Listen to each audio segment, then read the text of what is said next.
Hey, yo, it's me, Pops Van Marmalade, and you're watching the Comics-Related Madness Network. Huh? So come get some. CromCon. CromCon. Hey, we want to shout out to our sponsors, Daytona Beach Comic Con. If you are a fan of comic books, if you're a fan of comic book conventions, and if you like meeting comic book creators and getting comics and comic-related stuff, then you need to make your plans to attend Daytona Beach Comic Con. This year's show is September 7th and 8th. Silverline will be there, so you should make your plans to be there too. We'll see you there. If you like comics and find yourself in the Orlando, Florida area, doesn't everyone come to Orlando at some point in time to see the House of Mouse? But when you're here, you need to make it a point to visit Coliseum of Comics, especially the one on East Colonial Drive. They carry Silverline Comics, even a limited edition Coliseum of Comics version of our comics. So, when you go, be sure to ask for Silverline Comics and tell them we sent you. OCD stands for Orlando Collector Deviants. OCD, Steve and Trish, they're a family of geeks who promote geek things, particularly those around the Orlando, Florida area. They're big supporters of Silverline, and we think you should be supporters of theirs too. Go give them some love. If you are an independent comic book maker and you need to get your independent comics made, you need to look no further than Kablam Digital Printing. They print our books, and they do a bang-up job. They're not only trusted by Silverline, but many, many independent comic book makers. Head on over to kablam.com and see for yourself just how easy it is to have your comic printed by them. And tell them Silverline sent you. Hi, this is Tim TK, host of That Silverline Show on Tuesday. Join us at 11 p.m. Eastern, 8 p.m. Pacific every Tuesday night as we discuss pop culture and the joys of making comics. Hi, I'm Barb Kilber, co-host of Silverline's Wednesday Wham. Join us each Wednesday night as we discuss comics, literature, movies, and anything else that may catch our attention. I'm Roland Mann, and I host Silverline's Silver Sunday. Join me every Sunday at 8 p.m. Eastern as we make mine Silverline.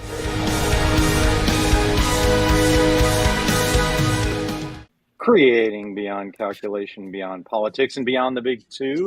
Welcome, Silverliners, to the wonderful world of Wednesday Wham. I'm your host, Dean Zachary. You're joined tonight by the core crew. Barbara J. Kelberg, the Empress of the Inks, Rob Davis, the Paragon of Pencils, the superior skeptic Aaron Humphrey, and one of the Wizards of Wordplay, dressed for the occasion, Rory Boyle. How is everybody? How y'all doing tonight, partners? Howdy, partner. And lady.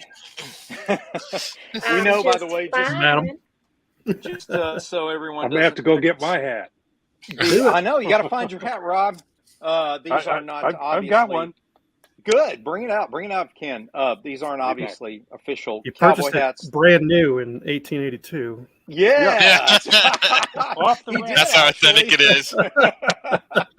It's authentic.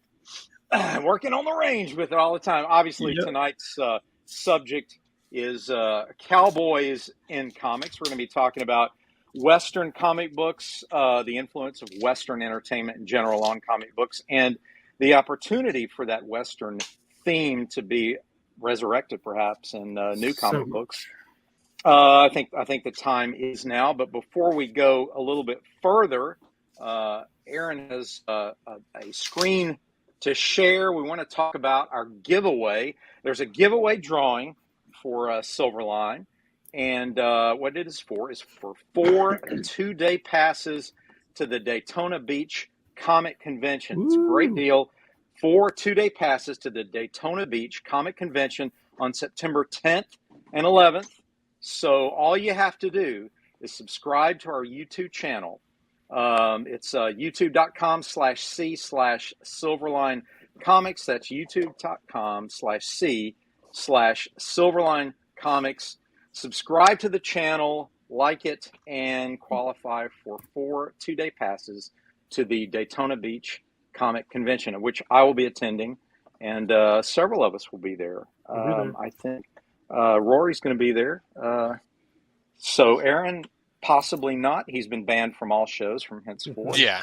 Right. And so, he's got to get special permission from Roland, so we're going to let them work that out. Yeah. And Rob, I don't think you're going to make it this year, but next year, right? Nope. I'm hoping for next year. I asked about this year, and I was told I was too late. Too late. It was already full and up. Barb next year, right? Or this year? Next year. I'm booked next year. Okay. every weekend this month. That's coming Oh, September. Wow. That's a good thing. Not a comic book show. It's just for various things. I see. Okay. So everybody, don't forget during the show, go to the URL that you see there on the screen and sign up and subscribe and qualify and win 4 2-day passes. Okay, so Cowboys. First of all, Barman, let you get started. You shared something off camera with us that I'm sure people want to hear. You have a shared birth state with a very famous Western actor. Tell us a little bit about that. I do. I'm from Iowa originally, which shares the birth state of Marion Morrison, who was born in Winterset, Iowa. Can anybody tell me what his stage name is? John Wayne, ladies and gentlemen. That's right. That's right. I was also born the same year that Bonanza started, 1959. Can you believe it? And it went for what? 17 years? Yeah, it was a long time. Yeah. It was a long time. I'm thinking 11 seasons. That is so I don't know cool. for Look at sure. that. Ooh. That's awesome, right? Bonanza Comic Books, and I was a massive Little Joe fan from my very Oh, young no age. doubt. Yeah. Yep. Him and Jim West from Wild Wild West. Yeah. Yes, me too. Robert I was a Conrad. big fan of that. Rob, what about you? I know you probably grew up on the Cowboy TV shows, and who are some of your favorites? Well, Roy Rogers. Little boys back in the day. Roy Rogers was it as far as singing Cowboys went. Some other great shows that I didn't get to see much of because we only had 2 channels when I was growing up, so we didn't get some of the I think it was ABC we didn't have the affiliate for. So anything that was on ABC, we were lucky if maybe one of the other 2 would pick it up. But Have Gun Will Travel, probably one of the most unique cowboy shows ever, in that the guy spouted Shakespeare. Interesting. And lived in San Francisco. It was very well to do, but someone would hire him. His Have Gun Will Travel. He would hire out that he'd go the name of philosophize and blanking on his name at the moment. Me too. So those shows got you into the Western. Everybody almost was a Western fan. I was too, growing up even in the 70s. Well, you couldn't swing a dead cat and not hit one. I mean, they were all over the place. There was Laramie, there was High Chaparral, there was Rawhide, there was Gunsmoke, there was Bonanza, there was Rifleman was big. Chuck Connors. Yeah, there was, and Wanted Dead or Alive was for one season with Alias Smith and Jones. So what about Steve McQueen? Steve McQueen, right? Steve McQueen. Steve McQueen. Wanted Dead or Alive. What about comic book versions of this? Now, did that start to enter your childhood at that point? Was it simultaneous? Like when you started grabbing onto comics, were there enough Western comics to choose from? That was. Yeah, that's the Marvel had like a Two Gun Kid and Rawhide Kid. And they had stuff like that. Those were kind of interesting. A lot of those had Kirby artwork in them, so it was great storytelling and really dynamic work. But it got even better later on when Severin, Marie Severin, and blanking on her husband's name, came in and started doing westerns, and they were a lot grittier then, a little more realistic. So there were a lot of. There weren't quite as many comic books westerns as there were TV show westerns, but there were enough of them. By the time I was really into it, a lot of the big black and white western shows had gone off the air and they were in reruns. They were in syndication, which is where I saw a lot of it. And by the time they got into syndication, they were no longer fodder for comic books at that point. They were they'd already gone. Their expiration date had come and gone. Comics. What about you, Aaron? What about you? When you were younger, were there westerns still kind of out there, or was it every now and then a movie would come out or something like that? Yeah, it was in the 80s. I mean, I grew up in the 80s, so I mean, there was like Young Guns, I was Yeah. a big fan Silverado. of, Yeah. You remember yeah, I was a big Silverado? fan of Unforgiven. Mhm. I really liked Unforgiven. That's Yeah. a good one. I do like a lot of modern Western movies. Never got into a lot of Western TV shows. Now we had sci-fi. And morning cartoons. We had like Brave Star and like the sci-fi mixed with the Old West. If you Right. know these Sure. cartoons. Firefly. Was kind Yeah, of oh, Yeah, yeah, Firefly Firefly. was one I really enjoyed. That Yeah, was good. so that I thought I And they're liked still those. making that. Yeah, they're still making the comics. Yeah. Mm-hmm. I liked a lot of. I always thought it was like horror genre and the Old West went together well. Oh, I've seen a yeah. few They do. movies Yeah. where they put that together. I think that works well. I've seen them do that. Jonah Hex. Throw in some Cthulhu.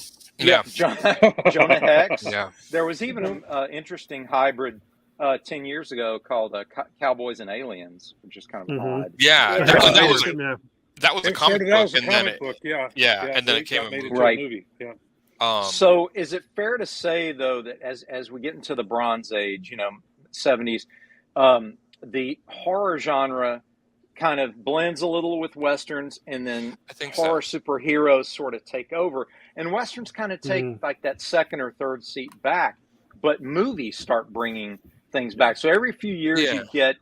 you'd get either a Clint Eastwood Western, you'd get a Silverado, you'd get something in the theater that would harken back to those days. Well, I think a lot of the West, especially in the movies, Unforgiven was one of the ones. Mhm. I think this one was spaghetti westerns changed it a lot. Yeah. Gritty Tombstone, Tombstone's a Tombstone. spaghetti mile marker. western, Yeah. Unforgiven. The westerns started going more gritty and more like what Yeah. would it really be like. Mhm. They were less more of the fantasy tropes of the old Hollywood. Nothing bad. They just switched Yeah, yeah. gears. Sure. And so I think that was the difference, because even when I watch like the old John Wayne and stuff, they're okay. They don't do much for me, but because I didn't grow up on them, I grew up on like Yeah. Unforgiven and stuff, so it was like a totally different take on the old West. Did And you see? But did you see reruns like the Sergio Leone, the spaghetti westerns? I watched really, a few of those, and I like those. Yeah, Those were grittier. Those are more what American films became later. yeah, Mhm. And I think that's why they're sort of a shock to the system of the American genre, because they were much more stylized and gritty. And Rory and I were discussing this off camera a little bit earlier. What was that? It seemed as though it took an objective viewer, a European filmmaker, to take a look at our material yeah. and give us their romanticized version of it. And so it had a completely different feel, much grittier, darker, slower paced in many ways. I think but they were certainly atmospheric. Right. I think the one thing that the spaghetti westerns really did well was bring out more of the outlaw notion of the old West. That these people were not good or bad. They were the anti-hero, and that the old West had that wild streak in it, not like the John Wayne films and stuff. Right. And justice serving. as he went on, John Wayne did more of those films. Later on, he did more films that were grittier and stuff. Sure. Yeah. We did all those spaghetti westerns from the Italian, like The Man with No Name and all those, and those were Yeah. Yes. And Eastwood became the epitome of it. Right. They were definitely anti-hero because he wasn't your clean cut white guy. Right. Exactly. That was more, and in fact, that character lives on now as Boba Fett and the Mandalorian. Yeah. So we have taken those themes and the archetypes. The character still always makes the right decision. Yeah. Right. In the end, it still always makes the moral decision. Yeah. It's really interesting how that works. Even, because you get the idea, and this is, again, part of the archetype of the Western, the grittier Western, even a self-serving, complete mercenary, like the character that Clint Eastwood often played in his movies, he'd have his heart melted at some point and protect the innocent, right? And go after like the gang that was destroying the town or, attacking the girl or whatever. And he would just be like, I can't tolerate this. As much as I don't want to get involved and put my butt on the line for these people, I can't watch this happen. And so he would just come in and clean house. He would go shoot Lee Van Cleef. Lee Van Cleef, right.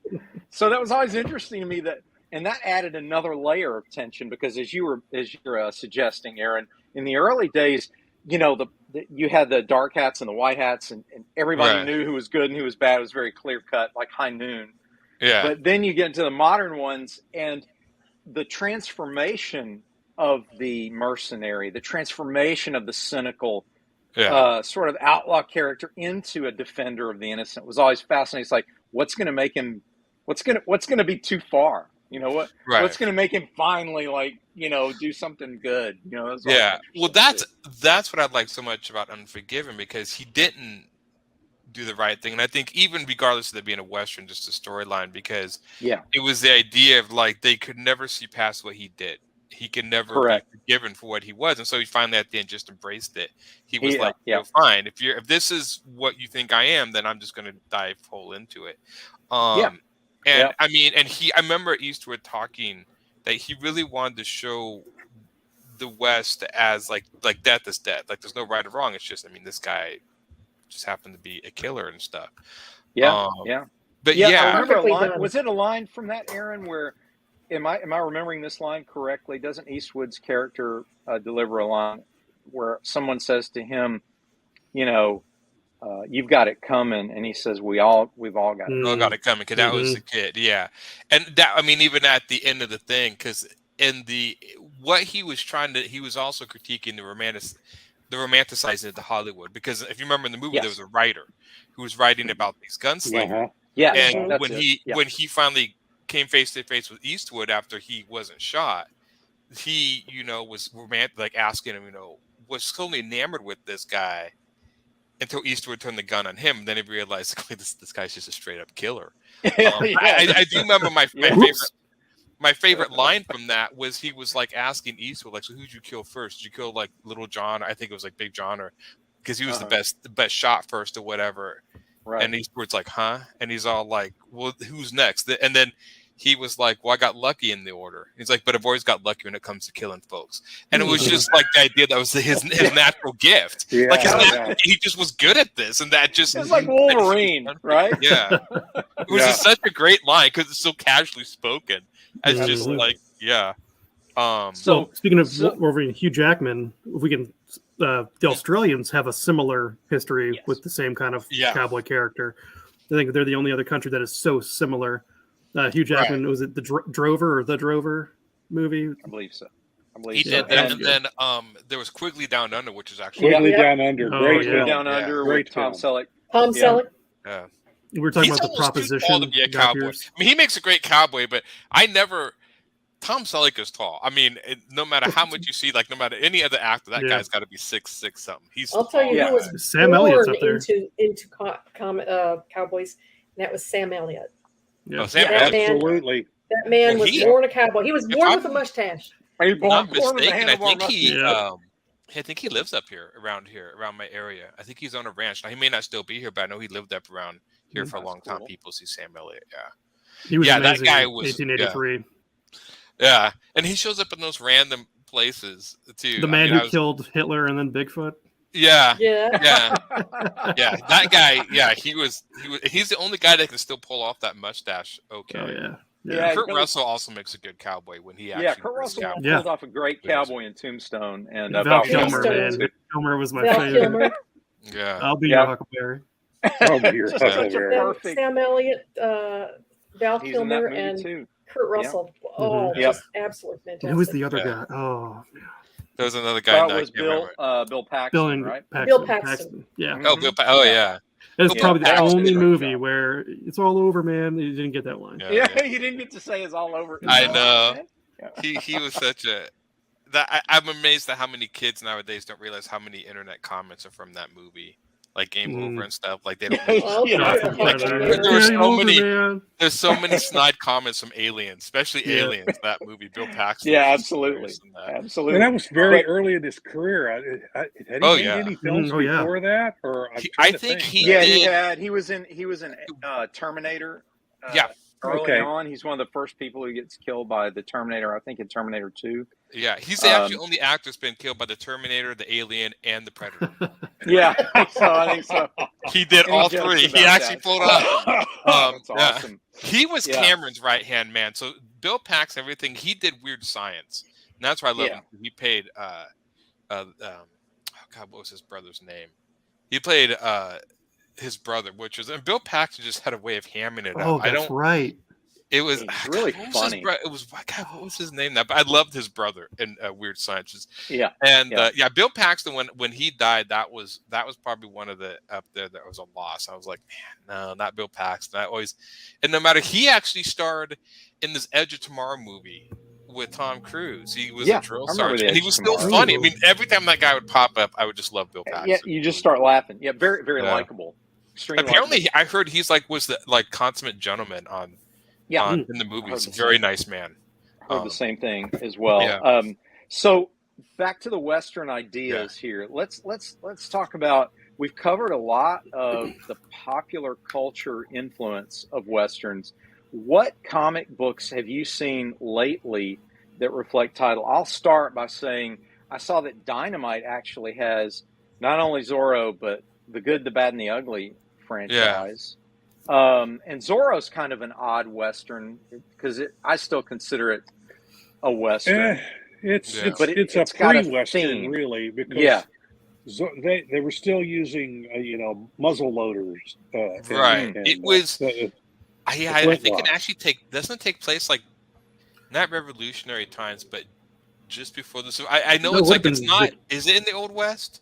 Just pre Victoria. It's pre 6-cylinder revolvers. Okay.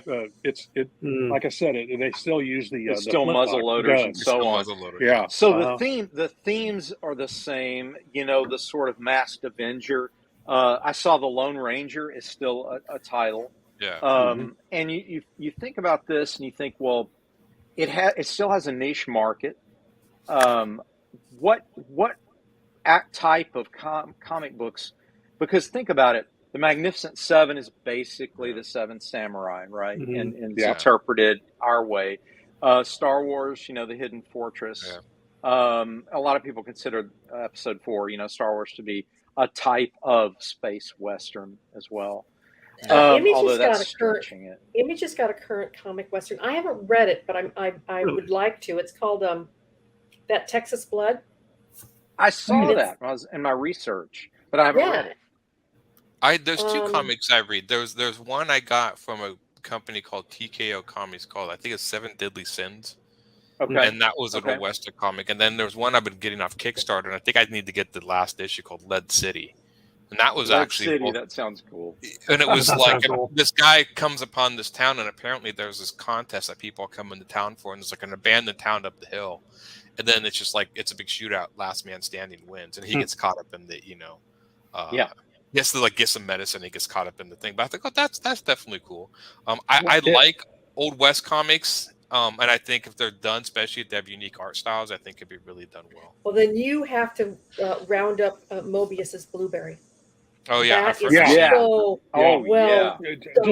sit and look at it. Oh yeah, I have it in a graphic novel form, and I just sit there and stare at the art. I forget about the story. I'm just. It's funny. It's just a drill over for artists. Yeah. Speaking of Old Westerns, and this is kind of, at first, not really the Old West, but that new movie Prey did a good job because it was the Comanche during that. I haven't seen it, but I've heard a lot of good things about it. So that was really well done. Is that like 1600s? 1700s, right? So I mean, So I mean, it's going into. I mean, we're like what? Almost a century away because I think the Old West. I love that just pre-colonial America period. Yeah. It was perfect, and it was one of those. I mean, even when they did the Predator, revolutionary. The second movie, they basically said the Predators hunt through time. Have been hunting this for years, and so we're like, why don't we see movies? And they finally did one, and so I'm like, after so many years, you finally got the point. Like, just go make a Predator movie at like a different time period, and they did. And it just worked like a charm. It was really well done. I heard there was a good crossover with the pistol. There is, and the pistol. Okay, yeah. So I think I like westerns, and I've always liked the idea of like haunted westerns or like sci-fi of that sort of. I do too. Oh, you would like this. Well, I think that at one point or another, during the future. Oh, that sounds cool. Yeah, that really looks cool, man. Aftershock. I think at some point in time, almost every culture has had some form of cowboys. I mean, they're in Venezuela, it's the boleros, and you know, in the high steppes, it's the Russian Cossacks. Every culture has at some point in time has had their form of cowboys. One might argue Ronin, the samurai and stuff. The Ronin, the samurai, Yeah. and one could even argue that Western Europe, the knights, The knights. Yep. Especially medieval cowboys. times were a form of cowboys. Yeah. Because basically you have, you know, mounted warriors on horses that are either hired by a warlord or protecting their own land, or by the church or what have you, and they're all the reason the word cowboy came along is because of protecting ranches and so on, and they have herd cows. And, Well, it was originally a term of derision. It was. Yes, it was. Cowboy were the bad cowpoke. guys. Cowpoke. Yeah. The cowboys. That's what I miss about Puerto Rico, though, because they would call you caballero, which literally means cowboy. That's like, yeah, I'll take that. Yeah. That's right. So it's funny how it's now it's become, you know, such a synonymous. It's funny too how I noticed we moved decades and we've always liked rebels, and especially Americans. We moved from the pirates, and after we got done with the pirates, we went to the cowboys. Yeah. Like every decade has this. I mean, in the 20s you have the gangsters. Yep. We've always enamored with the bad guy, especially America. That's always that rebel. Jesse James. That was our beginning, though. We were the only country built on distrust of government, and they said, "Well, you're using British ships. You have to give us our due." So we're like, "All right, we'll make our own." And we just didn't tell them. Yeah. We'll do it our way. Yeah. We were the upstarts, definitely. And that's funny. That theme. Look where it got us. I know. I think still on top, baby. That theme still runs deep with fans of comic books because obviously being a comic book fan kind of puts you in a certain category with most people. Because before it became mainstream, you know, it was kind of you were the comic nerd, you were the outcast, you weren't the cool kids, right? And even though it's more mainstream now, there's still that idea that you're sort of the underdog, you're sort of the outcast if you like comics and really read them, because they're separated from the movie fans. It was always the underdog, the rebel. I'm a big fan of Conan, and Conan could be argued, barbarians like that could be argued to be cowboys, same sort of vein, the loner. Of course, that's not where barbarians came from. Barbarians came from the idea. It was like, I think it was Germanic for basically, you know, derisive of other cultures. But barbarians have become more like the fantasy version of like the gunslinger or whatever. I mean, comes into town, cleans things up. Stuff like that. Spawn has was it the gunslinger Spawn? So he has the cowboy. Yeah, that's superhero right. that he's. I haven't read it, but it looks cool. Yeah. It looks kind of cool, right? Yeah, and that's horror and that's the whole point with Spawn, is just to be cool, just to look cool. Yeah. There's been throwbacks in Marvel and DC for popular characters, throwing them back into cowboy times. There was Steve Rogers and Tony Stark were thrown back in cowboy time. Yeah. Wasn't there a Batman one too? I think there was. Yeah, Gotham by Gaslight. Gotham by Gaslight was more Gotham by Victorian. Gaslight, Yeah. But there was still that retro facade placed over a current character. I think that without the retro facade, you could look at archetypes and we could probably pick out some lone gunslinger cowboys that are in sci-fi stories. Like the X-Men is rife with them. I mean, look at Logan. Yeah. I mean, the one series I like. Oh, go ahead. Keep talking. No, I was just say Logan to me is a cowboy in his own way. He always has been. That wandering anti-hero. He's the gunslinger. Yeah, he's the gun for hire. Who he's does the gun for hire. He's done a lot of bad things, and the best thing he's at is killing, and he doesn't really like that too much. Yeah. So Marvel's that's a character. I'm trying to think of the same thing for DC, and nobody really comes to mind. Who did Nick Cage play? Ghost Rider or something? Ghost Rider. That's Marvel, but Jonah Hex. Jonah Hex. I was going to say Jonah Hex. Which they made a movie with. That's got Megan Fox in it, right? Yeah. That's DC. Right. Jonah Hex is DC. Yeah. Now, who else is over at Marvel? Ghost Rider, is that a sort of spirit of vengeance? That started out as a Western. It did. Okay. Yeah, Rob's right. In the movie at the end, didn't he ride off with Sam Elliott on a flaming horse? And he was that was an all, because the original Ghost Rider, because I always liked that character. I think Rob knows, dressed in all white with like a white hat and stuff. So he looked like a ghost. Like a ghost. Right. Yeah. Yes, and he put phosphorus or something that glowed in the and night then Marvel on his bought him costume in the 70s or something, and of course Cowboys were going out, but like, you know, what's the equivalent to the new Cowboy in America? Well, Easy Rider was popular. And Evel Knievel, so boom, there you go. Boom, yeah. Which, I mean, if you really look at it back then, you know, the Easy Rider, the bikers were kind of like the outlaw cowboys. I don't know so much anymore, but Sons of Anarchy picked that up. Yeah. Zorro. They were just bad guys. Zorro. Yeah.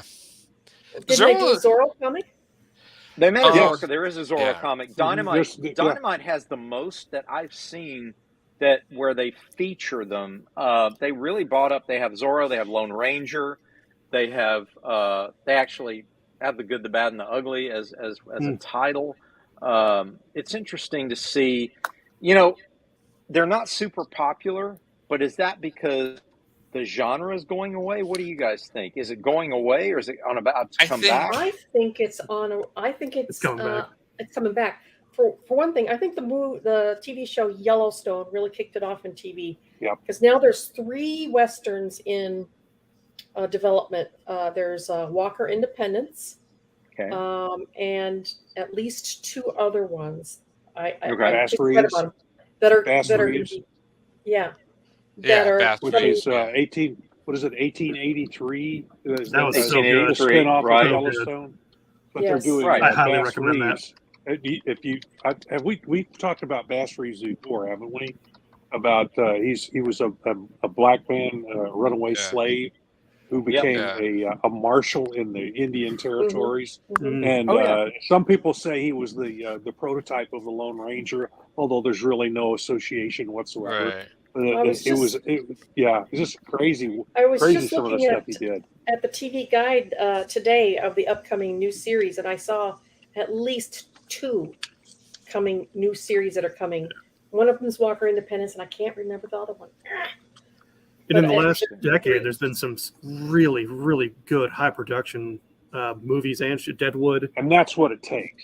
That's what it takes to bring something like that back. Yeah. Westworld, heavy Western, Hell on Wheels. Justified. That guy was pretty much a cowboy. Justified, The Ballad of Buster Scruggs. If you haven't seen The Ballad of Buster Scruggs, I've heard of it. It's a series of short films on Netflix. Okay. And it's got the guy, Tim Blake Nelson from Oh Brother Where Art Thou. He's also in Old Henry. That's a more recent one that was pretty good. Okay. Yeah, I'm trying to mini modern. I'm always like, I did like, which was a modern Western, but it was a very different one. It was that one that starred Benedict Cumberbatch. Recently, where he played a bad guy, essentially. Yeah, I can't remember. I can't think of the name of it either. Something the night or whatever, and it was one of those kind of. I still have questions about that movie, which I really liked. And it had what's her name from Spider-Man, the one he played in the original one with Tobey Maguire. He played. Kirsten Dunst. Mary Jane. Yeah, she was in it. Yeah, and that was a Western, but not like no gunslinging or whatever. It was more of a straight up.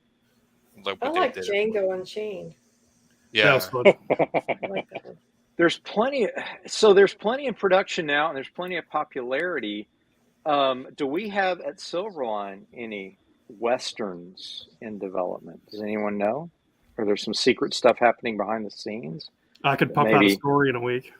Yeah, right. It's the one genre I haven't drawn in comic. It's one of the genres in comics I have not drawn yet. Oh wow! Let's do it. We need to, I actually I'd love to make a Western. Well, it wasn't a comic book. It was like a kid's book, but it was a kid's book done for adults. So it was like 60 pages, and it was about a cowboy that lost his soul in a poker game to death, and he had to go smash his tombstone to get his soul back. So he fought werewolves and like a Frankenstein monster, and that was my take. And I did it a long time ago. It's still complete. I mean, I'd still like to put it together, but it reads the way I wrote it like in a certain stanza, so almost like rhyming poetry in a way.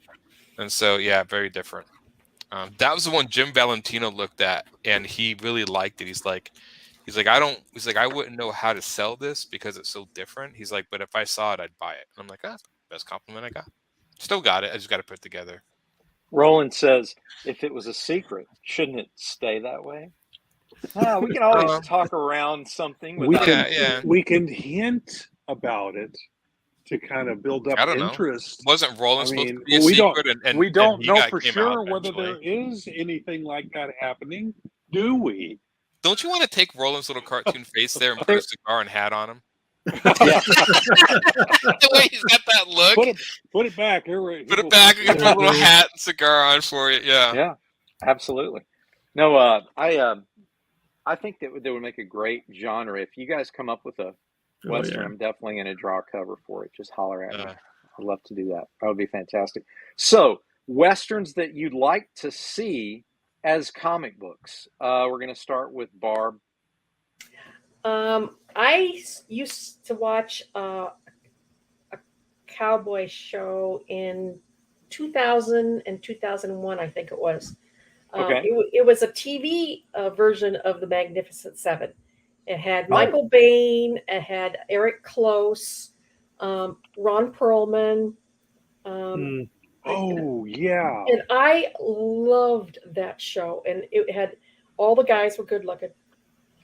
And Ron that's all it takes for me. I like Ron Perlman too. He wasn't quite as up there with Michael Bain. He's not your standard good-looking guy. No, he's more Hellboy. But I loved Eric Close in that, and I would love to see that come back as a comic book. Do you like team? So you like the Silverado sort of idea, that the theme. Okay. In fact, I'm actually Twitter friends with one of the stars on that, and I suggested that, and he said, "Well, I'm in." I would gladly take that revision. I'm not volunteering to add it. Besides, you don't really want me to add stuff to your face, Roland, because that's a dangerous territory for you. Wow.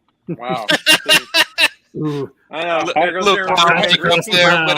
can do it, but I'm not cheap. That's right. We don't come cheap. So, Rob, what about you? What would you like to see? Maybe something from the past, something from the recent past. I would love to do Bonanza as a comic. I would. I would love to do that as a comic book. It's got to be better than I really would. Yeah. I mean, but a modern version. Yes. A modern version. The interiors of these are not nearly as nice as the photo on the front. Oh, sure. Yeah. I mean, they were money makers. They were, they were cranking them out.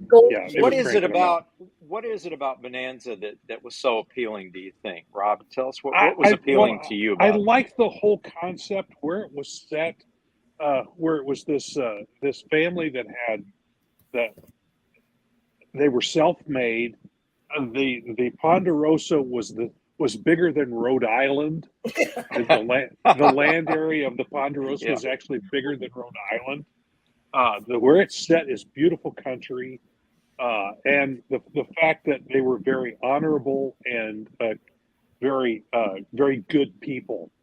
That's what I liked about it. That was. And that whole family dynamic that you had going on. The brothers were I think could be very well done. Different from each other. 3 different mothers. Yeah, well, and the reason the whole reason that they did it that way is they had to hire different actors to play the sons, so each one had a different mother, which actually added a whole different layer of storytelling. Yes, Roland says Rob has already said he quote talked to me unquote after he's finished the graphic novel he's working on with Ron. Yeah. So which is I'm slowly working on it. This page is still coming out. But I definitely want to do more comic book work now that I have a publisher who's interested in what I'm doing. That's awesome. Well, you bring up family dynamics, you bring up brothers, how they interrelate with each other. And Barb brought up something that I think made it an enduring show, was that you saw the complications of family interaction, parent and child, interaction, the competitive nature of brothers, the different personalities, and how each wanted to solve problems in a different way. So again, you throw that in a cowboy environment, and you got some gunslinging and some Yeah. Well, not quite that savvy. I like the conflict between the brothers because I mean Adam was always the know-it-all, and Little Joe was always the hothead, and Haas was always the mediator between the two. He was trying to keep everything under control. He was the one. He was always getting. Little Joe was always getting him in trouble. Yep. The new scheme putting him in trouble. Yep. So chickens. It was problem solving in that Western environment. Now, for comics, you need some pretty heavy visuals, and it would be, like you said, Rob, a beautiful environment, a setting. Yeah, exactly. Just the landscape. Lake Tahoe. Oh, yeah. You're going to have sweeping views all the time. Those evergreen trees, the Ponderosa pines. Yeah, sure. Yeah. And plus, there's also mountains in the area, and it just a lot of prairies, a lot of really forests, good stuff mountains, about rivers. Westerns is in there. Indians, there's everything's there. Yeah, a lot of spectacular viewing, and just elaborate spectacles is the word I'm looking for. Something strong and powerful, backdrops, and again, with the comic book, you basically want to just blow people away with the visuals, and that has every element inside of it. Exactly. That concept. Exactly. Bonanza. Yeah, I'd love to do that.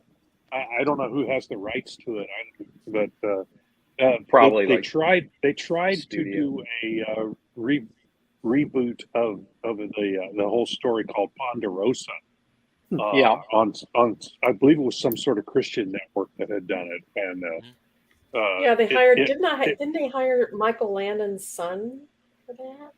I don't know who was involved with it. I never saw any of it because it wasn't anything that I had access to.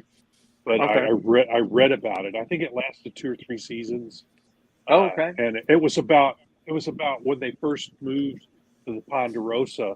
Little Joe's mother was still alive at the beginning. I don't know if she died during the early on or not, but Little Joe would have been a little boy. Haas would have been like in high school maybe, or in junior high. So it was the whole different dynamic. Ben was of course a lot younger, and the Ponderosa, the house hadn't been built yet. So who I always felt sorry with on that show? Poor Hopsing. He had to take care of 4 men. Yeah, he did all the cooking and the cleaning, and he was. I mean, back then they made him the typical Chinaman, and the Indians were also very stereotypical. He did have a couple of stories though that that played up his Chinese heritage, but for most of the time, really early on, he was a caricature, definitely. Yes. Later on, he got better. Which brings to mind the Eastern Western that was also one of my favorites was Kung Fu. Oh, absolutely. And that put a different spin on the Western. Aaron, you would have loved that had you grown up in that era. I've seen a little bit here and there of it. Yeah. You would have loved that because they blended ancient Chinese culture in a very bigoted, environment of the West where Chinese people were just, completely mistreated in that era. Even worse, he was half Chinese. He wasn't even that made him worse. Nobody liked worse for him. Yeah, because they didn't want to hire an actual Chinese person back then to portray. They had to hire an American. Bruce Lee was supposed to get the role. There's a lot of lore about what happened there. He as far as I know, he created Kung Fu, and it was his baby. It was, and the company took it and gave it to the other guy. And that's, I like Kung Fu, but there's a part of me like I don't know, it'd be a hard time watching it knowing that, because as a creator, that would be hard for me to swallow. That unfortunately happens a lot in creative endeavors. It does. Yeah, unfortunately. But I would always watch it just thinking, well, how much better would this be if Bruce Lee was in it? That would be my whole. I wouldn't be able to not see Carradine did with that one. He did a good job with the character. He did an excellent job with the character. But it wasn't his fault. He would do it. Right. Obviously, Carradine had no ill will towards Bruce Lee. It was a job. They hired him. I don't think there was anything between them. I always liked them in Kill Bill. The movie. Yeah, he's an interesting character. But then let's take it a little further toward the grittier nature What kind of comics or entertainment would you like to see, Aaron, if you were going to write or draw or both a comic book in the West? You would blend like maybe monsters in it, or make it kind of supernatural. That would probably be more my speed, a supernatural Western or a horror Western. I would like to. That's what that Western book was about. But I've always liked that. But I think Westerns actually work better in comics if the art is more stylized than realistic. I don't know. There's something about it I think it's kind of cool, because I think a lot of Old West art, if it's stylized, can look really cool. If you do. And so I've always really liked that exaggerated poses and faces in the Old West. Have you heard of the Call of Cthulhu game, tabletop game? Yeah. There's a Western. Is there a Western version of it? Yeah. It's awesome. That would be cool. Aaron, if you ever get a chance on YouTube or Hulu or something. Oh, the Wild Wild West, yeah. There's an opening sequence that all the seasons had where it was animated, the titles. Yeah. And the scratchy, sort of loose nature of that. I always thought that would make a really good comic style, the style of those opening titles, because it's just enough there to give you the imagery. It's kind of got almost scratchier than the modern artist equivalent would almost be Jock, his art. I think I know his art. It sounds familiar. Yeah. Bill Sienkiewicz used to do more expressive, scratchier, looser art. Because I remember. Go ahead. Go ahead. No, I was done. Oh, I was just saying a lot of the Old West comics I would see would veer more towards the realistic, and it wasn't.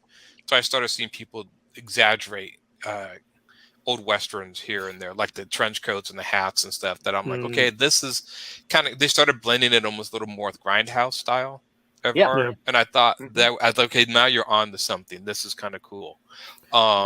Because I felt like, realistic, yeah, sure, it's cool, but it's kind of boring. And so I don't know. But then again, I like exaggerated art. I just think exaggerated art in Old West comics just fits well.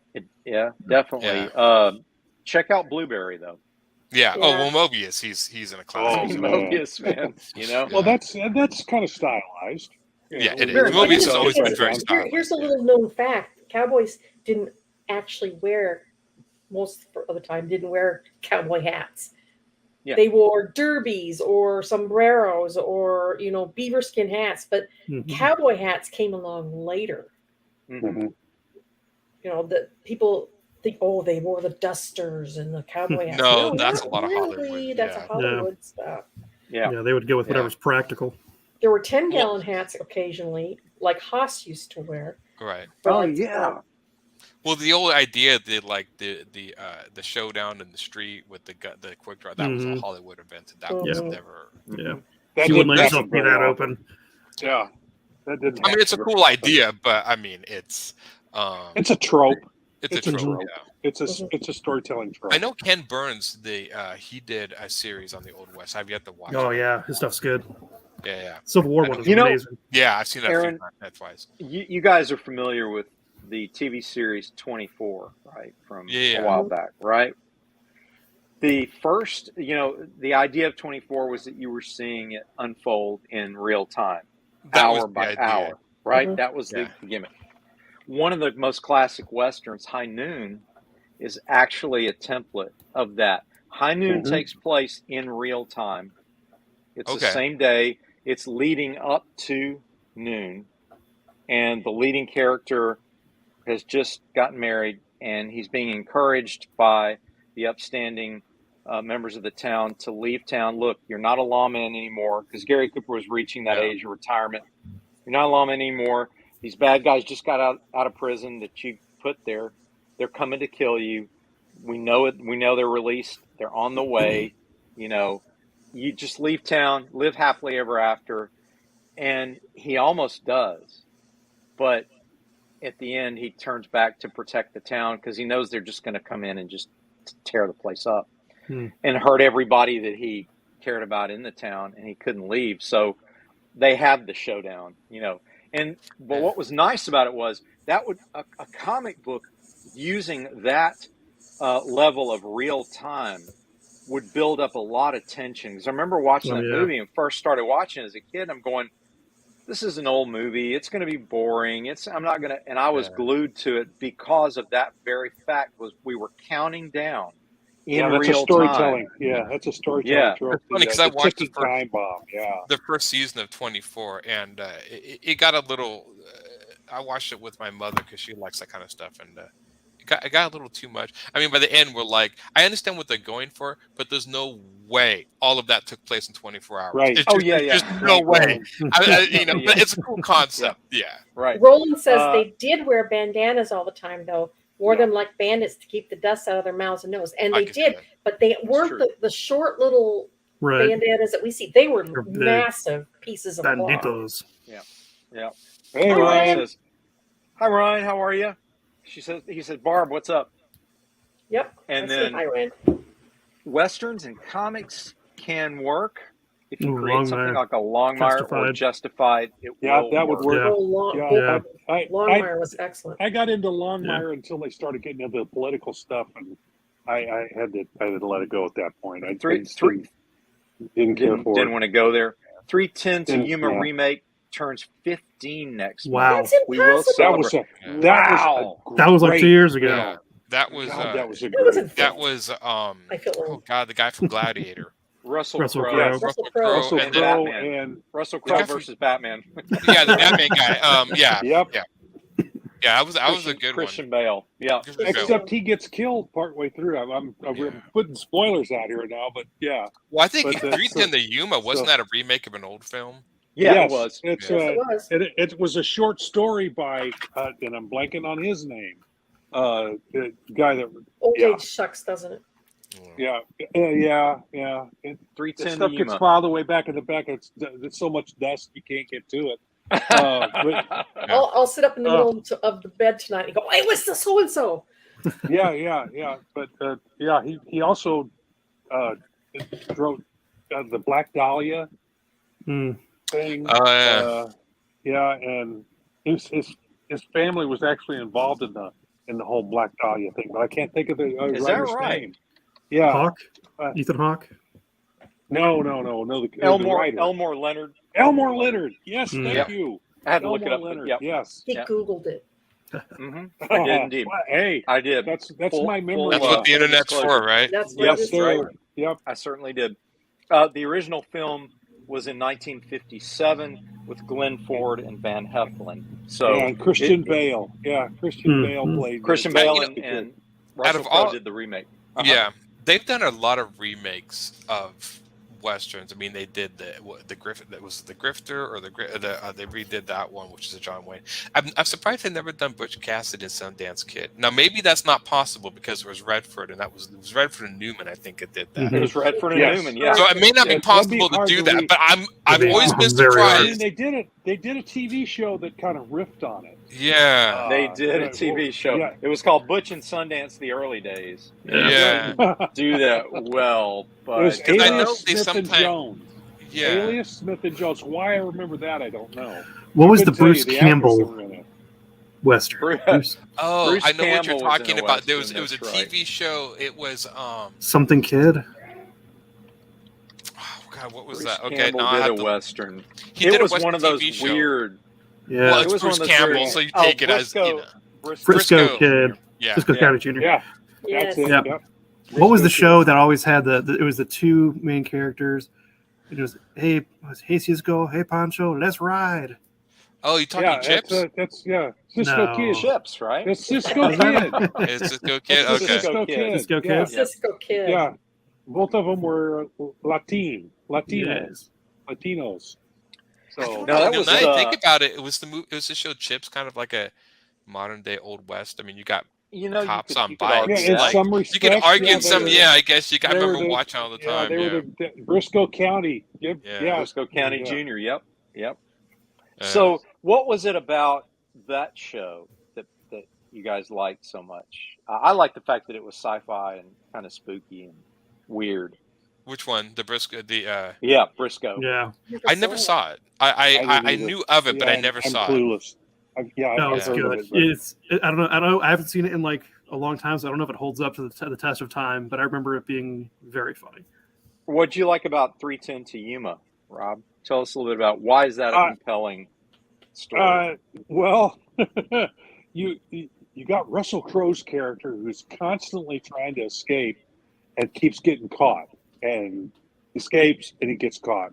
He escapes and he gets caught, and it's that back and forth, and there's the whole thing running through, and then you get to the end of the film, and I this is a spoiler for folks, so if you haven't seen the film, put your fingers in your ears.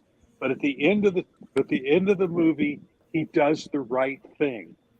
He essentially allows himself to get turned in for the reward, because that's what the Christian Bale's son. Christian Bale gets killed, and his son has to take in Russell Crowe to get the reward. Christian Bale has been hired to take this guy in, and his son takes it over. So that's this whole story about them.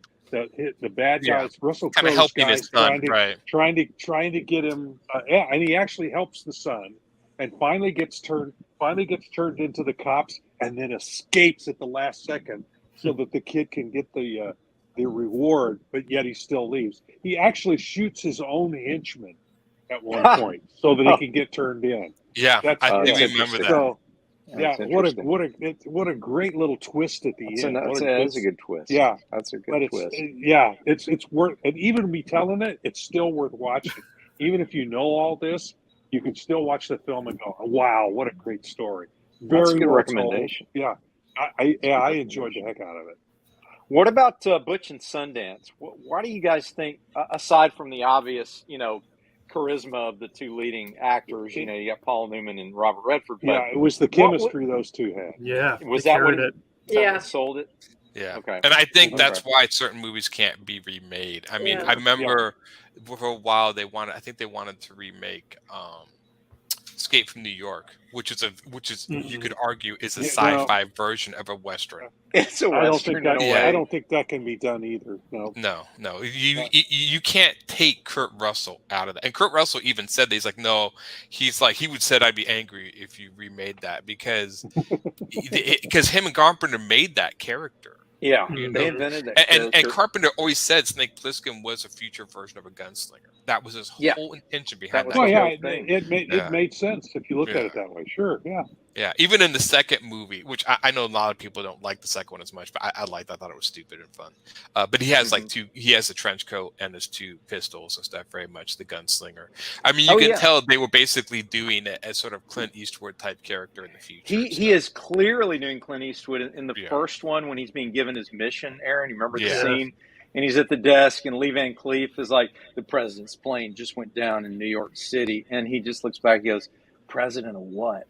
Yeah. Which all I thought was hilarious. It's just delivering these lines like Eastwood would deliver them. Yeah. It's just so perfect. Kurt Russell is always so good at that. Yeah, he's good at everything. He was a child star. He was one of those early Disney actors. He was in the TV show, the Disney TV show with the kids. Mouseketeers and all that. Yeah. And so he was so comfortable in front of the camera that by the time he was playing tough guys, it was old hat to him. He'd been in front of the camera his whole life. Go ahead, Aaron. I don't remember this. Me and my mom watched a documentary a few years ago about Kurt Russell on the baseball team in Portland, Oregon, the city across from me. Because Kurt Russell always wanted to be a pro baseball player. That's always been his dream. He was never able to do that, pursue that. And so he got a minor league baseball team, and I have to look it up. But apparently in the late 70s or whatever, and I was just like, Kurt Russell on the baseball team in my city? Like, what? And apparently they were just these wild, the events and the games, these wild sort of crazy baseball games where everyone would go crazy and the fans are crazy. And I have to look up, but they made an hour documentary that interviewed Kurt Russell about I own the team, and I'm just what? Across the river from me? I mean, Portland's literally across the river. It's a few, maybe 30 minutes into. I had no idea, but I know Kurt Russell has always loved baseball. He's always wanted to. In fact, he got into acting, I think, because of his family, but it was never his first love. He just was good at it. I mean, he came from an acting family, but it was never something he wanted to do. I do know that.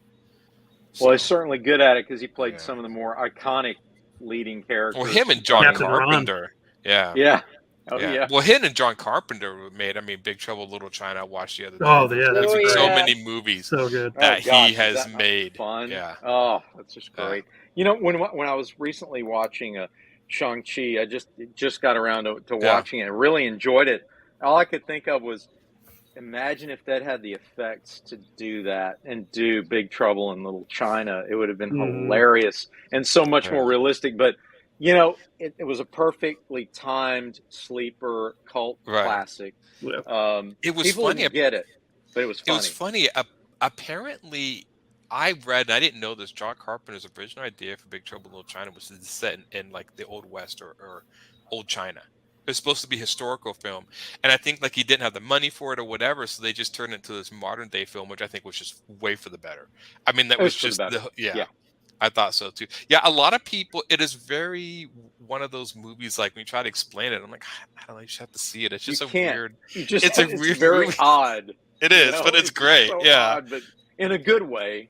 And there's some quotables. There's some quotables out of that too. There are so many quotables. Kurt Russell was so. Apparently, the scene I was reading where he got the lipstick on him. Do you remember this when he came out of the elevator? That was totally ad lib. That was not supposed to happen. Apparently, he kissed. I can't remember the actress's name. Can't remember. She started Sex in the City. Yeah. And Kim Cattrall. And he got this lipstick all over instead of coming out and doing his lines. And apparently everyone just lost it. And they were just like, that's just perfect. But that was completely a mistake. That now whether or not that was the actual scene, they made a mistake in. But yeah, I'm always fascinated by when people do little things like that in movies. And it's like, no, it was an accident, but it would just work so well. You could do a whole show like this on those sorts of scenes. Yeah. And it's funny too, because even in that movie, Kurt Russell was a truck driver, but he was more that old Western cowboy sort of character. Absolutely, as a cowboy. Yeah. And he's played that character a lot, which makes the Tombstone role absolutely perfect. All the more better and stuff. Yeah, because we'd seen him do this for so many years, and he'd played that sort of character. If I'm not mistaken, I think when he was a kid, I think he actually started a few of the Disney Western sort of shows or whatever. I think he did as a kid. Well, Old Yeller, which is set in the Western era. Wait a minute, was he actually in Old Yeller? No, it's been years since I've seen that. I thought he was in Russell? I'm sure you're right. I mean, I wouldn't be surprised. Well, I'm not sure, but I'm thinking he was in Old Yeller. But well, in the old 1957 drama, no, it's not. It's not him. That would be way ahead of his co-stars. It was one of his co-stars in the Musketeers, though, I believe. Right. Yeah, it was. But a famous actor who was in a follow-up film later in the 50s, Fess Parker, who ended up playing both Davy Crockett and Daniel Boone, which are more frontier than they are Western, but they have Western flavor to them, definitely. This one's good. Roland says strongest man in the world. Hey, Brent. How are you? No, it's not me. I'm not that strong. Yes, you are. Yes, you are. Now.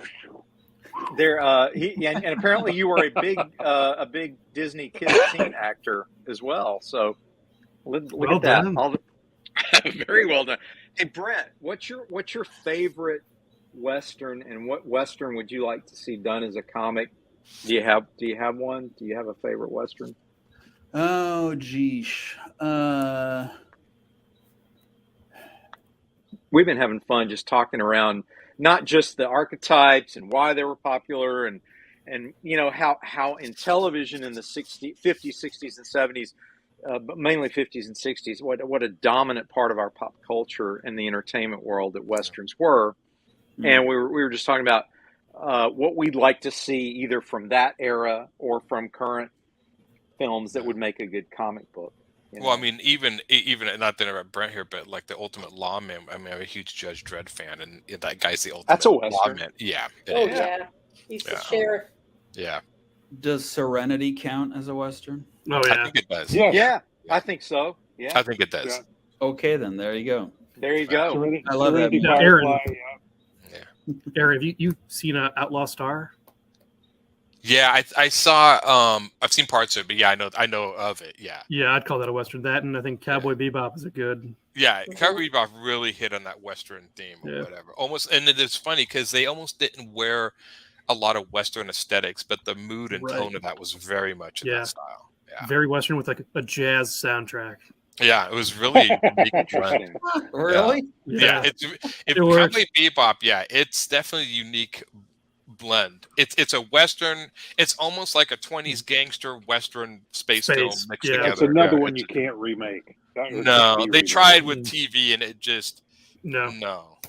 Can't be they got 2 episodes in, and I was like, nah, not happening. Yeah, there's certain things that I would imagine Westerns have this. There's certain qualities that can only be captured in one way. Usually, comic, animation, film. Sometimes you can't cross-pollinate between those deliveries. They can only exist in that one format.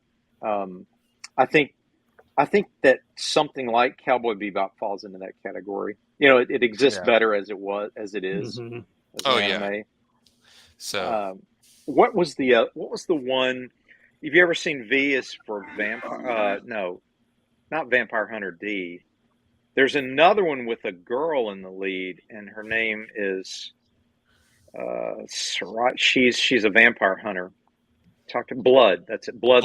Vampire Hunter. You seen that one? They did a live version of that. It didn't quite have the same flair to it, simply because there's something about the abstraction of animating the concepts that make them more real in a way. Your approach to art does that a lot, Aaron.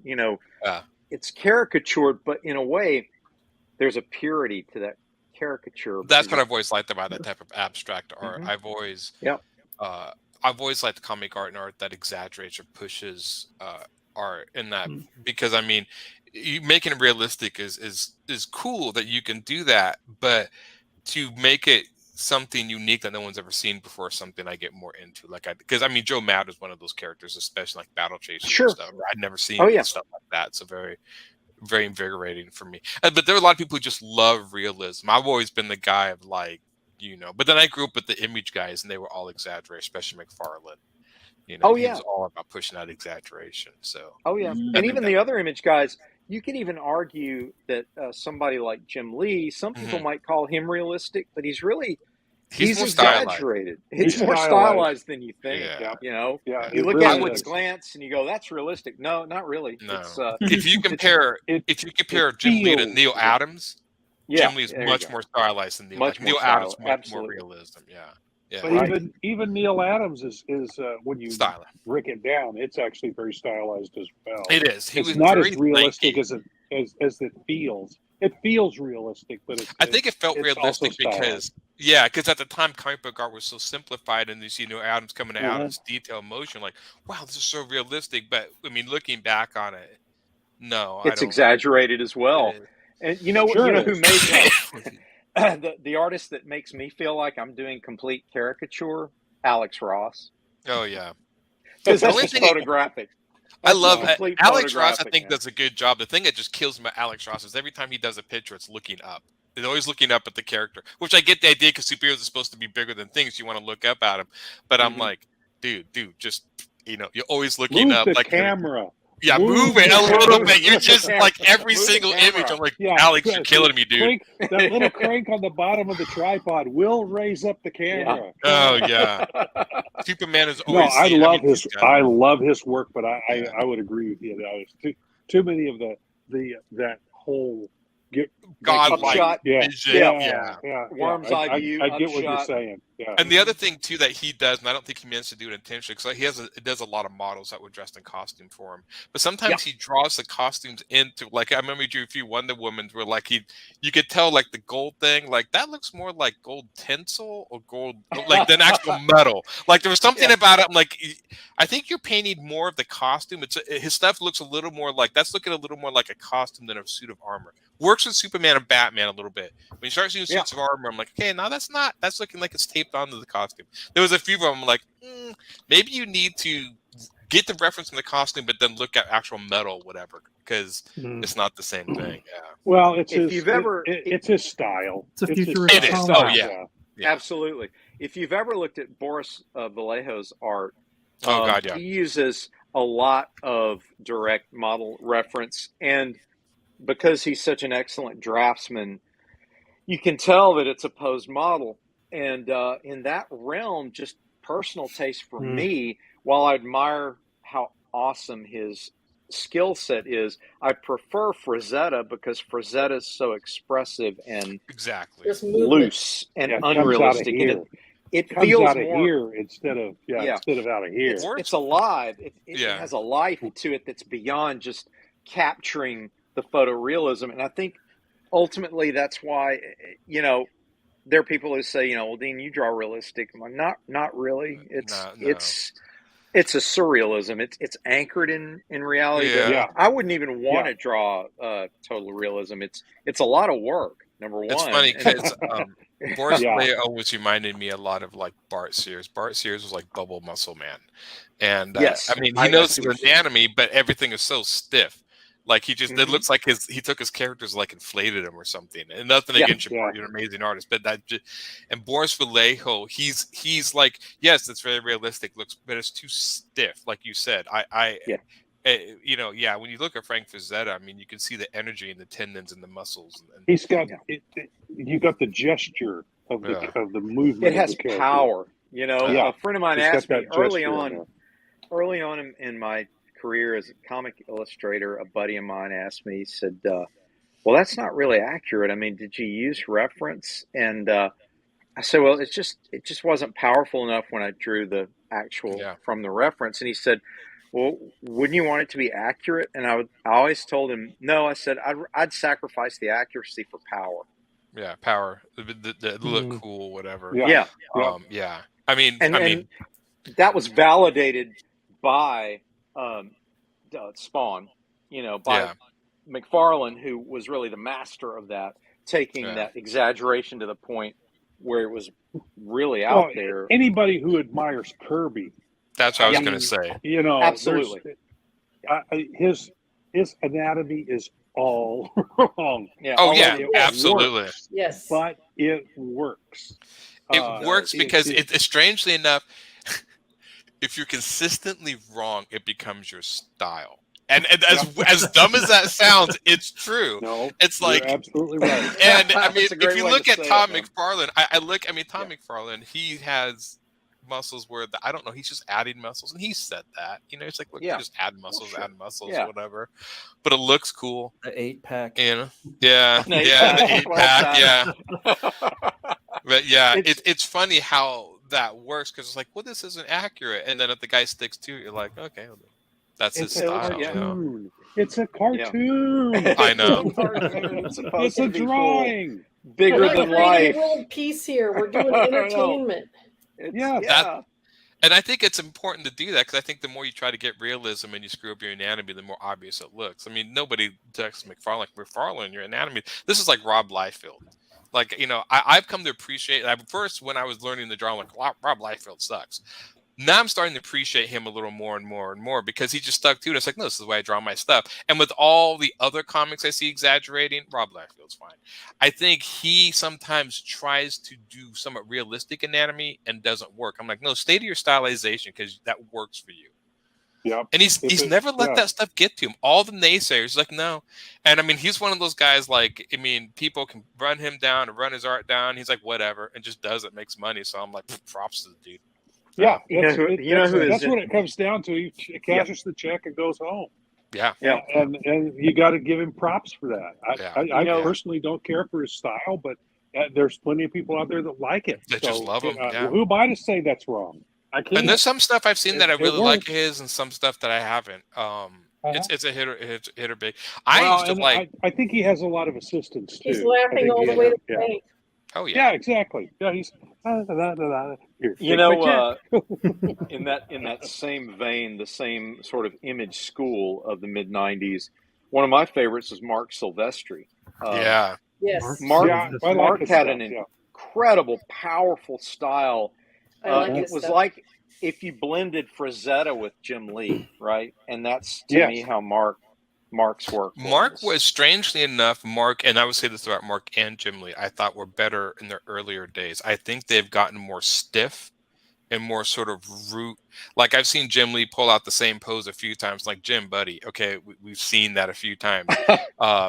There was something about Mark Silverstein's gestural power in the old X-Men that was just fantastic. His stuff is still pretty good, but it's stiffened up, and that's what kind of bothered me. It's like I love his looseness, and of course it's not his fault. The more you draw that, it's just naturally going to come into your work. Well, it's not only that; it's that you got to meet a deadline.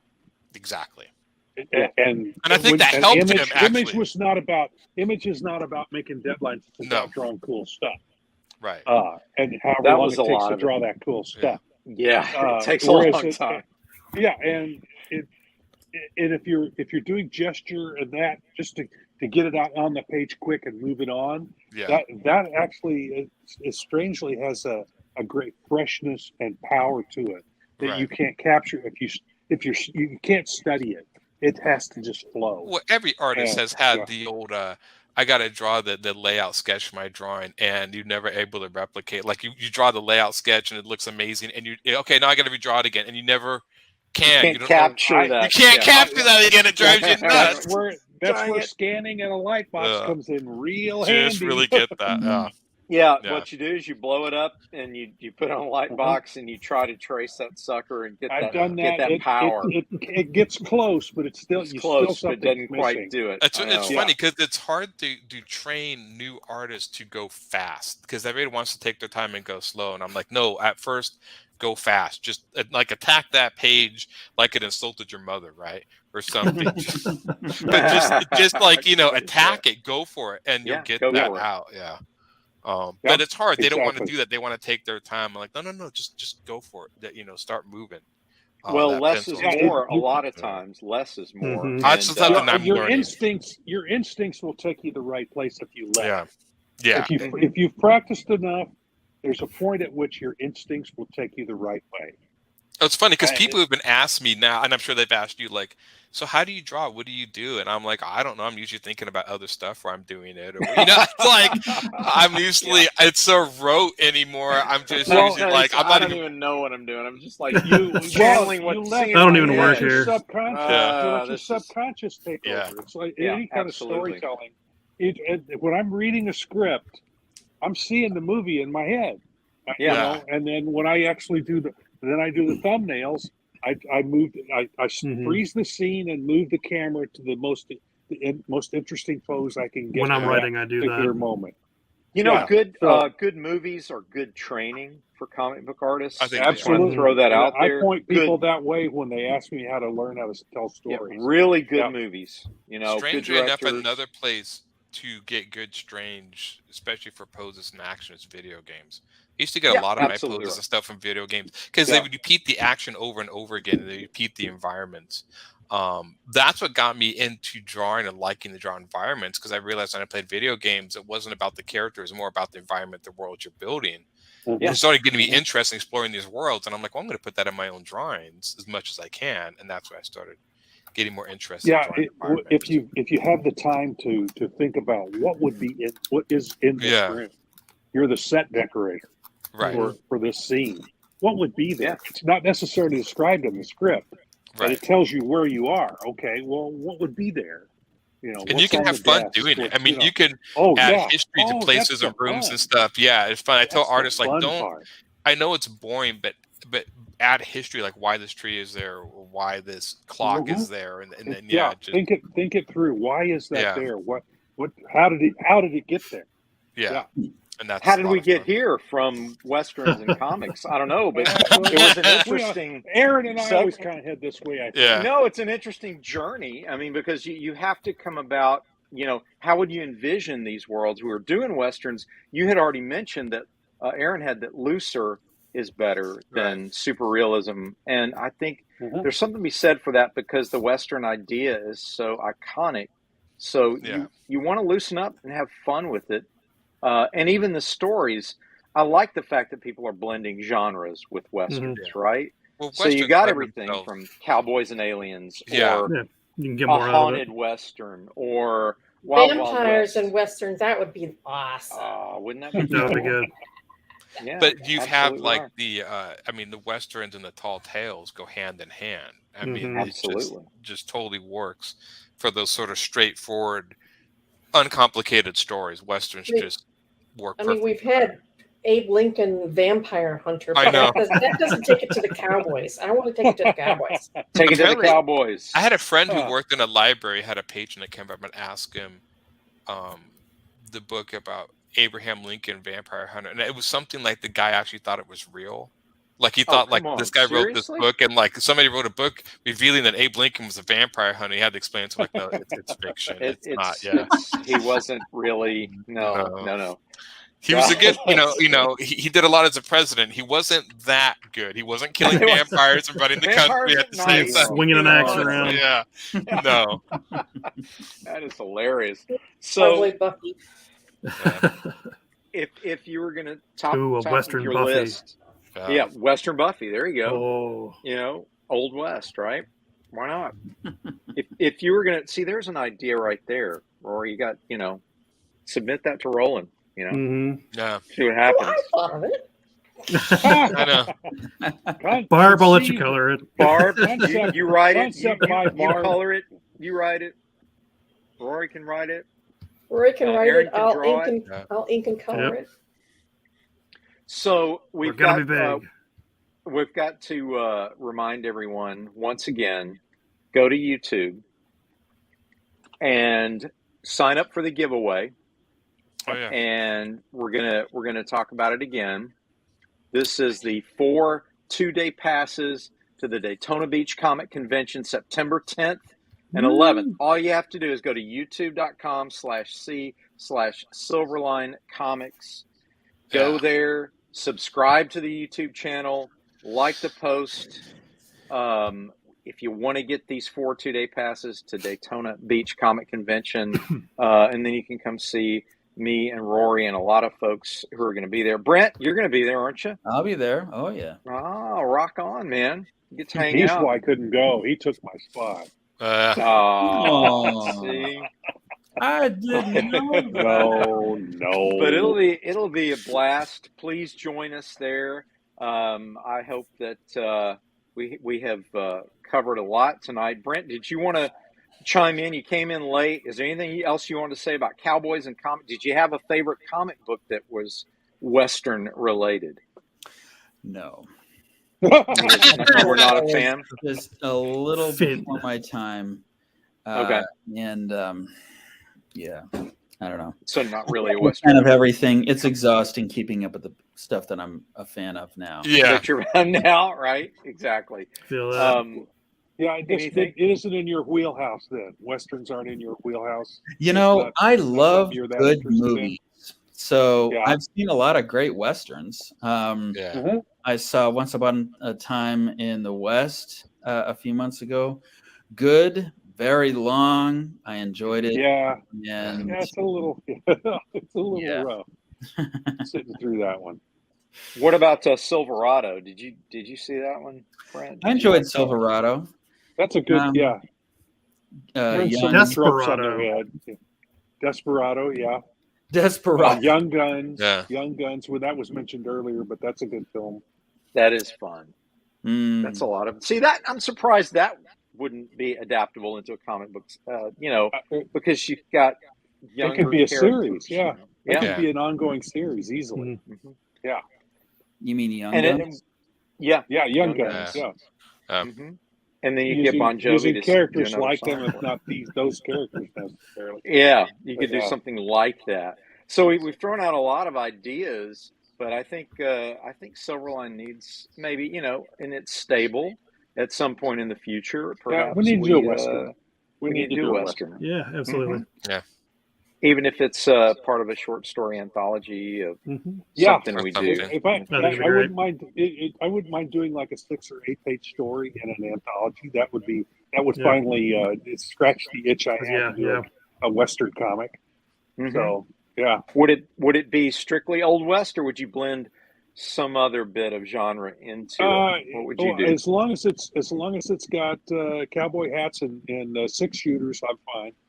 and horses. And horses, they can even have mechanical horses. Spurs, Stetsons, and sidearms. Oh, yeah. Go. Yeah. So that's all it takes, the Rob, cowboy right? Kisses the horse at the end. Which was the one with Clint Eastwood where he says, "You've insulted my mule," and he wants you to apologize.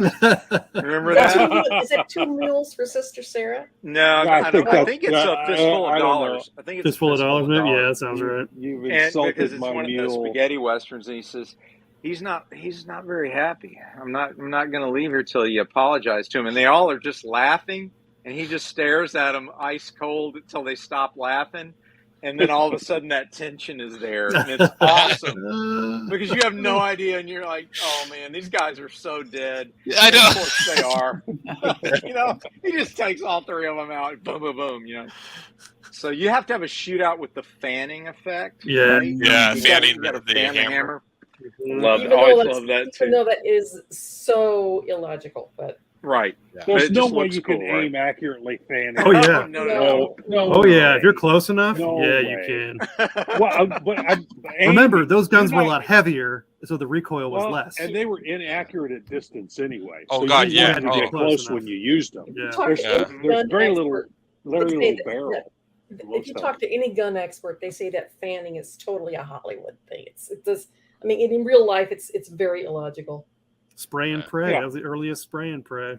It's just one of you and multiple of them. There's lots of things in Hollywood they don't use. I mean, I always think it's funny, and they always go full automatic on machine guns because it looks cool. But and they have 20 volts per gun too. Right, and the clip is done in seconds, and if they miss, well, Why you go for right? You're done.